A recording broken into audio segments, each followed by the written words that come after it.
A couple of interesting and perhaps illustrative linguistic oddities is that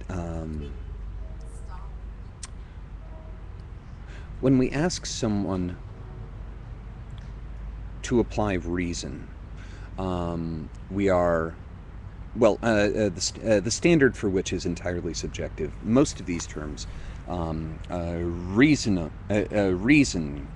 rational, critical thinking, although not logic. Logic escapes this problem, but I'll get to that in a minute.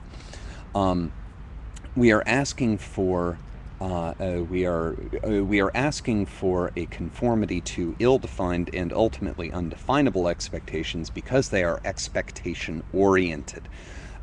They are based on transactive personal aesthetics. How I want you to respond to me. When I say that I want you to be rational, I am asking you to play ball, basically. Play ball. Play the game according to the rules that I would like us to play by, even if I can't define those rules. And those rules are, at best, defined transactionally, the give and take, the back and forth. You respond, I indicate satisfaction or dissatisfaction. I respond, you indicate satisfaction or dissatisfaction.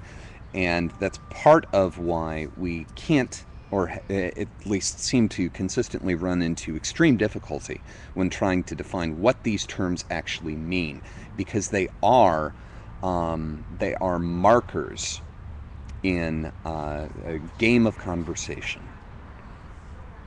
They have no fixed, definable, circumscribable definitions that we can use to give them meaning outside of that transactional conversational context that you and I define as we are talking.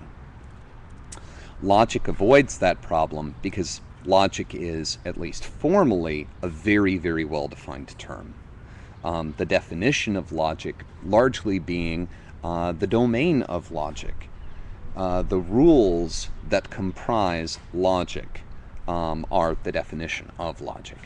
So, but colloquially, we use logic in much the same way that we use these other terms. What they mean outside of this kind of scoring system in conversation, like when we say, in a general sense, I say, I wish more people were good at critical thinking.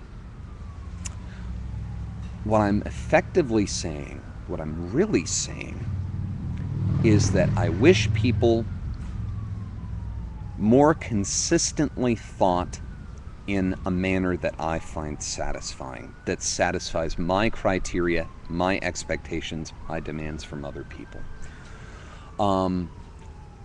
I could just as easily, and with exactly the same degree of precision, say that society would be in much better shape if our school teachers were teaching kids to think awesome, or to think pretty, or to think elegantly.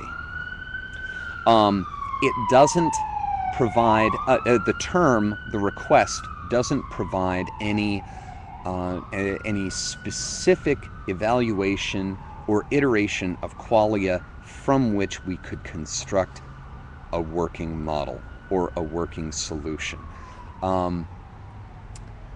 The problem is, other than the obvious of it's a criticism that's inapplicable, practically inapplicable,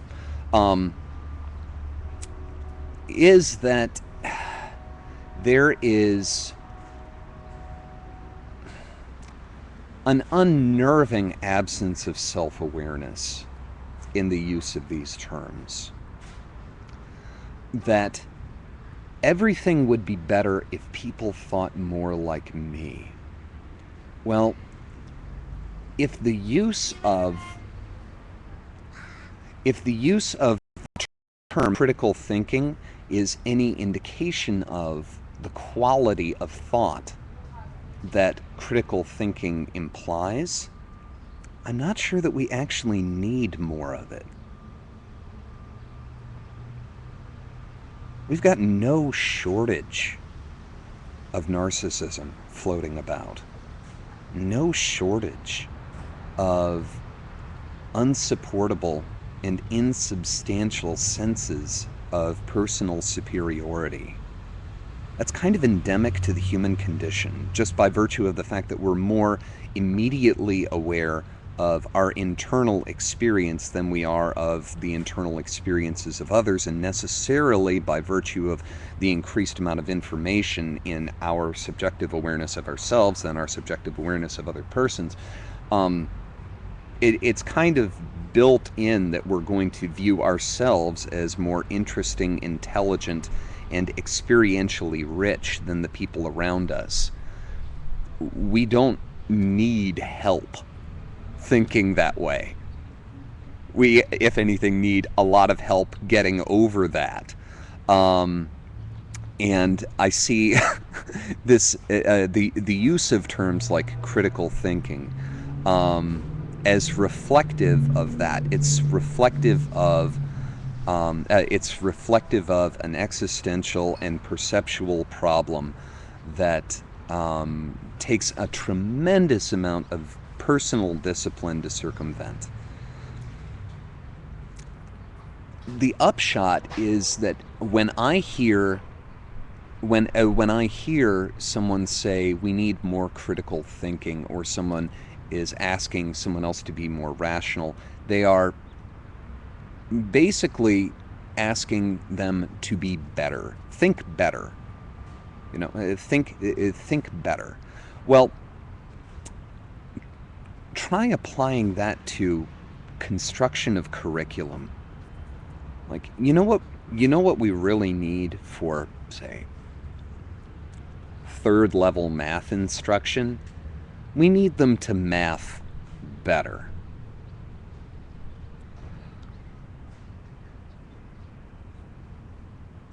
Yeah. So, of course, all this to say, grappling ignorance, as ever, in full support. In full support.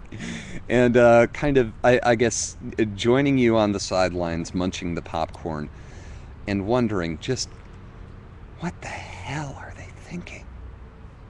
With a delicious and self-satirizing appreciation for the irony involved in that statement.